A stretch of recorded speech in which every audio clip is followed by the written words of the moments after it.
Friends, அனைவருக்கும் இனிய மதிய வணக்கம். இப்போ நம்ம ஒரு மலரின் கதை அப்படின்ற தொடரில் 70வது பகுதியை நம்ம தொட போகிறோம் மக்களே. ரொம்ப சந்தோஷமாக இருக்குது. 70வது பகுதி நம்ம இப்போ பார்க்க போகிறோம். அது எல்லாத்துக்கும் காரணம் மக்களாகிய நீங்கள் தான். உங்களுக்கு தான் நான் நன்றியை தெரிவிச்சுக்கிறணும். ரொம்ப ரொம்ப ரொம்ப ரொம்ப நன்றி மக்களே. இதே போல் தொடர்ந்து என் வீடியோவுக்கு சப்போர்ட் கொடுங்க. கண்டிப்பாக இன்னும் நல்ல நல்ல சுவாரஸ்யமான விஷயங்கள்லாம் நம்ம சேனலில் வரப்போகுது. நீங்கள் தொடர்ந்து சப்போர்ட் பண்ணுங்கள். சப்ஸ்கிரைப் பண்ணாமல் பார்க்குறவங்க தயவுசெய்து சப்ஸ்கிரைப் பண்ணி பாருங்கள். அதோட பெல் பட்டனையும் டச் பண்ணிடுங்க மறந்துடாமல். அப்போ தான் நான் போகிற வீடியோ, ஷார்ட்ஸ், லைவ் எல்லாமே உங்களுக்கு நோட்டிஃபிகேஷனாக வரும். ஓகே மக்களே, வாங்க நம்ம இப்போது கடைசியாக 69வது பகுதியில் ஃபைனலாக என்ன சொல்லியிருக்கேன் அப்படின்றத பார்க்கலாம். இப்போ எனக்கு 3வது மாதம் அப்படின்னோடனே எனக்கு வாமிட்டு அதிகமாகிடுச்சு. அதை என்னால் சமையல் கட்டில் சுத்தமாக பார்க்கவே முடியல. அது சோறு பொங்கும்போது, பருப்பு பொங்கும்போது அந்த வாசம் வர வர எனக்கு வாமிட் ஓடிடுவேன். நான் அடுப்புலேயே நிற்க முடியல பார்த்துக்கோங்க. அப்போ என்ன பண்ணா, அப்போ மாமா வீட்டில் இருந்தவர் பார்த்துட்டு என்னடா இவ்வளோ அவஸ்தைப்படுறாளேன்னு சொல்லிட்டு, சரி நம்ம அம்மாட்டையாவது அத்தைகிட்டையாவது கேட்போன்னு சொல்லிட்டு ஃபஸ்ட்டு அவங்க அம்மாட்ட கேட்குறாங்க. அவங்க அம்மா செய்ய முடியாது, என்னாலலாம் முடியாதுப்பா அப்படின்ட்டாங்க. அடுத்து எங்கள் அம்மாட்ட போனால் எங்கள் அம்மா என்ன சொல்லிட்டாங்க, நான் வேலைக்கு போகிறவங்க, அதனால் நான் வேலைக்கு போயிடுவேன், சமைச்சி வச்சுட்டு போகிறேன், நீங்கள் வாட்டி சாப்பிட்டுட்டு இருக்கலாம், ஆனால் எங்கள் வீட்டில் இருங்கப்பா, நான் உங்கள் வீட்டுக்கு வர முடியாது அப்படின்னு சொல்லி முடிச்சிருந்தேன் மக்களே. வாங்க இன்னைக்கு நம்ம 70வது பகுதியில் இதுக்கு தீர்வு என்ன அப்படின்றத பார்க்கலாமா மக்களே? வாங்க வீடியோக்குள்ளே போகலாம். இப்போ 70வது பகுதியில், அதாவது 2 பக்கமுமே எங்கள் வீட்டுக்காரர் கேட்டார். மாமா கேட்டாங்க. 2 பேருமே தோதுப்படலை. அப்போ என்ன பண்ணோம், எங்கள் மாமியாரை விட எங்கள் அம்மா சொன்னது கொஞ்சம் அவங்களால முடியாது, வேலைக்கு போகிறவங்கன்றதுனால சரி வேறு வழி இல்லைன்னு சொல்லிட்டு எங்கள் அம்மா வீட்டுக்கு நாங்கள் போயிட்டோம் மக்களே. பார்த்திங்கன்னா அம்மா வீட்டோட சேர்ந்தாச்சு. அம்மா வீட்டோட குடியிருக்கிற மாதிரி ஜாமாஞ்சட்டு எல்லாம் அள்ளி போட்டு வீடியும் காலி பண்ணிவிட்டு அப்படியே நாங்கள் அங்கே போயிட்டோம். இன்னொரு விஷயம் என்ன அப்படின்னு பார்த்தீங்கன்னா, எங்கள் மாமாவுக்கு அந்த நேரம் வேலை இல்லாமல் வேற இருந்துச்சு. அப்போ என்ன ஆகும், சாப்பாட்டுக்கு கஷ்டம், வாடகை கொடுக்கணும், எல்லா சிக்கலுமே இருக்கல மக்களே. அதில் ஒரு சுயநலம் தான் எங்களுக்கு. வேறு என்ன பண்ணுறது, சரி எங்கள் அம்மா வீட்டோடையே போயிடலாம் அப்படின்னு சொல்லிட்டு. அப்போ எங்கள் அம்மா வீட்டோட போனதுக்கு அம்மாட்ட சொன்ன உடனே இப்போ அம்மா சொன்னாங்க, சாப்பாடு செலவை நான் பார்த்துக்கிறேன், நீங்கள் வீட்டு வாடகை, கரண்டு பில்லு இதை நீங்கள் கொடுத்துருங்க அப்படின்ட்டாங்க. சரின்னு சொல்லி நாங்களும் ஒத்துக்கிட்டு அம்மா வீட்டோட ஒன்றா போயிட்டோம் மக்களே.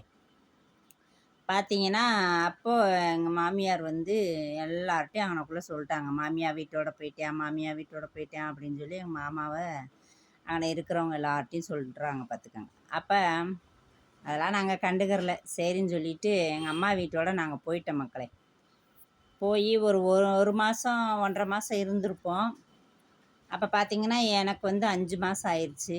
5 மாதம் ஆனாலே ரொம்ப வாமிட்டு இப்படி தான் இருந்துக்கிட்டு இருக்கேன். பார்த்தா அக்கா, அவங்க பெரிய அக்கா ஊர்லேருந்து லீவுக்கு வந்தாங்க பார்த்துக்கோங்க. லீவுக்கு வந்தவங்க மே மாதம் எப்போயுமே லீவுக்கு வந்துடுவாங்க. வந்தால் ஒரு மாதம் 20 நாள் இப்படி தோது போல் இருந்துட்டு போவாங்க. அப்போ வந்திருக்கும்போது என்ன பண்ணிட்டாங்கன்னா, பார்த்திங்கன்னா நைட்டு உக்காந்து நான் சாப்பிட்டுட்ருக்கேன் மக்களே. அவங்க ஒரு 2 மணி போல் இறங்குறாங்க. இறங்கும்போது உட்காந்து சாப்பிட்டுட்ருக்கேன். அப்போ பார்த்தீங்கன்னா எங்கள் பெரியக்கா, ஐயோ என்னல இது பேய் மாதிரி இந்நேரத்தில் 1 மணி 2 மணிக்கெலாம் சாப்பிட்டுட்ருக்க அப்படின்னு கேட்டாங்க பார்த்துக்க. பார்த்தீங்கன்னா எனக்கு பசின்றதே எனக்கு விவரம் தெரிஞ்ச நாளையிலேருந்து இருந்ததே இல்லை மக்களே. பார்த்தா மாதமான உடனே எந்நேரம் பசி எடுக்க ஆரம்பிச்சிருச்சு. அப்போ தான் எனக்கு பசினா என்னன்னே தெரிஞ்சிச்சு பார்த்துக்கோங்க. அது ஒரே காமெடி. ரொம்ப நாளாக சொல்லிக்கிட்டு இருந்தாங்க, மலர் 2 மணி 1 மணிக்கெல்லாம் சாப்பிடும் அப்படின்னு சொல்லுவாங்க. பார்த்தீங்கன்னா எப்போ பசிக்குதோ சாப்பிட்ருவேன். மாமாவும் நீ பசி தாங்க மாட்டான்னு சொல்லிவிட்டு எப்போயுமே நைட்டு 1 தோசை 2 தோசை ஊற்றி தோசைக்கல்லையே மூடி வச்சுருவாங்க பார்த்துக்கோங்க. அப்படியே எடுத்து சாப்பிட்டுக்குருவேன். அது ஒரு காமெடி நடந்துச்சு மக்களே. பார்த்தீங்கன்னா அதுக்கப்புறம் லீவில் அக்கா இருந்தாங்களா, அப்போ ஒரு நாள் நான் வெளியில் உட்காந்து தலையை காய வச்சுட்டு இருந்தேன். அப்போ சொன்னாங்க, ஏம்மா இவங்களை எதுக்கு ஒன்றா வச்சுருக்கீங்க, நீங்கள் படுற கஷ்டத்தில் அப்படின்னு சொல்லி அக்கா கேட்டாங்க. இல்லைப்பா, அவளால் சமைக்க முடியல, பாவம் சாப்பிட கொள்ள தோது இல்லை, அதனால தான் சரி ஒரு 3 மாதம் நம்மகிட்ட இருந்துட்டு இந்த வாமிட் இதெல்லாம் சரியானோடனே அனுப்பலான்னு இருக்கேன்ப்பான்னு அம்மா சொன்னாங்க. எனக்கு ஒரே மன கஷ்டம். அது என் காதில் விழுந்துருச்சு. பார்த்தீங்கன்னா, அதுலேருந்து எனக்கு ரொம்ப கஷ்டமாக போச்சு மக்களே. என்னடா பண்ணுறது இப்படி கேட்டாங்களேன்ட்டு. ஏன் கஷ்டப்பட்டேன் அப்படின்னா, சின்னக்கா வந்து எங்கள் வீட்டில் 2 வருஷம் இருந்தாங்க. ஒன்றா தான் இருந்தாங்க. அவங்களும் அதே தான் வாடகை கொடுப்பாங்க. அம்மா வந்து சாப்பாடு செலவு பார்த்துக்குவாங்க. அப்போ நான் வந்து துண்டு கம்பெனியில் வேலை பார்த்துட்டு வந்துருவேன். ஞாயிற்றுக்கிழமை பார்த்தீங்கன்னா, அரிசி வாங்குவாங்கள்ல, அதுக்கு வந்து டியூவுக்கு தான் வாங்குவாங்க. என்னோடய வருமானம் அப்படியே போயிடும் ரூ. 400.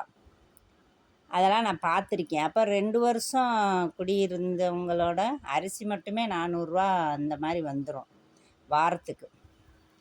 அப்படி இருக்கும்போது நான் அதெல்லாம் கண்டுக்கிறல. ஆனால் நம்ம ஒரு 3 மாதம் இருக்கிறதுக்கு அக்கா இப்படி கேட்குறாங்களே அப்படின்னு எனக்கு ஒரு மன வருத்தம் ஆயிடுச்சு பார்த்துக்கோங்க. இப்போ நான் வந்து மாமாட்ட சொன்னேன், என்னங்க பண்ணலாம், இப்படி கேட்குறாங்க, எனக்கு ரொம்ப சங்கடமாக இருக்குது அப்படின்னு. ஆனால் எங்கள் மாமா என்ன சொல்லுவாருன்னா, அதெல்லாம் கண்டுக்காதம்மா பேசாமல் இருமா அப்படின்னு தான் சொல்லுவார். என்னையே தான் அவர் எப்பயுமே அடக்குவார். பேசாமல் இருமா அப்படின்னு, இதெல்லாம் நினைக்காத அப்படின்வார். அப்புறம் இப்படி போயிட்டுருக்கையில என்ன ஆயிடுச்சுன்னா, ஒரு வாரம் இருக்கும் மக்களே. ஒரு வாரம் இருக்கும்போது அங்கே வந்து ஆண்டார் கொட்டாரன்ற ஒரு இடத்துல வந்து வீடு கட்டியிருந்தாங்க எங்கள் மாமியாரோட அக்கா. இப்போ வீடு கட்டியிருக்கும்போது சும்மா, அதாவது எப்படின்னா சுற்றி தட்டி அடைச்சி மேலே வந்து கூரை தான் மேய்ஞ்சிருந்தாங்க. அந்த மாதிரி இருந்த வீட்டில் தான் இருந்தாங்க. அப்போ எங்கள் வீட்டுக்காருக்கு என்ன தோணிடுச்சு, நம்ம சம்பளமும் நம்ம கையில் இல்லை, வேலை வெட்டியும் இல்லாமல் இருக்கிறோம், இந்த நேரத்தில் அத்தைக்கு தொந்தரவு கொடுக்க வேணாம்னு சொல்லிட்டு நம்ம அம்மா கூடயே போய் இருப்போமா அப்படின்னு அவருக்கு ஒரு யோசனை. அப்போ என்ன பண்ணிட்டாரு, நம்ம அம்மா அங்கே ஆண்டா கொட்டாரத்தில் இருக்காங்கள, அதாவது எங்கள் மாமியார் அம்மா வர முடியலேன்றாங்க, நம்ம போய் அங்கே இருக்கலாமே அப்படின்னு இவருக்கு ஒரு யோசனை வந்தோடனே, போவோம்மா அப்படின்னு கேட்டார். சரிங்க அப்படின்ட்டேன். ஏன்னா எனக்கு சூழ்நிலை அப்படி தான். நான் இங்கே இருக்கிறேன், இங்கே இருக்க மாட்டேன், நான் அங்கே இருக்கிறேன், அங்கே இருக்க மாட்டேன், இப்படிலாம் நான் சொல்கிறதுக்கு சொல்லவும் எனக்கு தெரியலை. எங்கிட்டோ ஒரு வழி, நம்ம அத்தையாக இருந்தாலும் சரி, அம்மாவாக இருந்தாலும் சரி, ஏதோ ஒரு பக்கம் நம்ம இருந்தால் சரி, நல்லபடியாக குழந்தைய பெற்றெடுக்கணும். என்னோட எய்ம் ஃபுல்லாக அதில் தான் இருந்துச்சு மக்களே. சரின்னு சொல்லிட்டு ஓகேன்னு சொன்னேன். அப்புறம் எங்கள் அம்மாட்ட அதை எப்படி சொல்கிறது, எப்படி வைக்கிறதுன்னு ஒரு யோசனை. சரின்னு இப்படியே போயிட்டுருக்கு மக்களே. ஒரு 2 3 நாளாக யோசனையிலே ஓடுது. நான் திருப்பி மாமியார் கூட போய் சேர்ந்து இருந்தேனா இல்லையா அப்படின்றத நம்ம அடுத்து 71வது பகுதியில் பார்க்கலாமா மக்களே. வீடியோ பிடிச்சிருந்தா லைக் பண்ணுங்கள், மறக்காமல் சப்ஸ்கிரைப் பண்ணுங்கள், மலர் ராஜா சேனலுக்கு சப்போர்ட் பண்ணுங்கள் மக்களே. இன்னொரு நல்ல சுவாரஸ்யமான சம்பவத்தோட உங்களை சந்திக்கிறேன். வணக்கம்.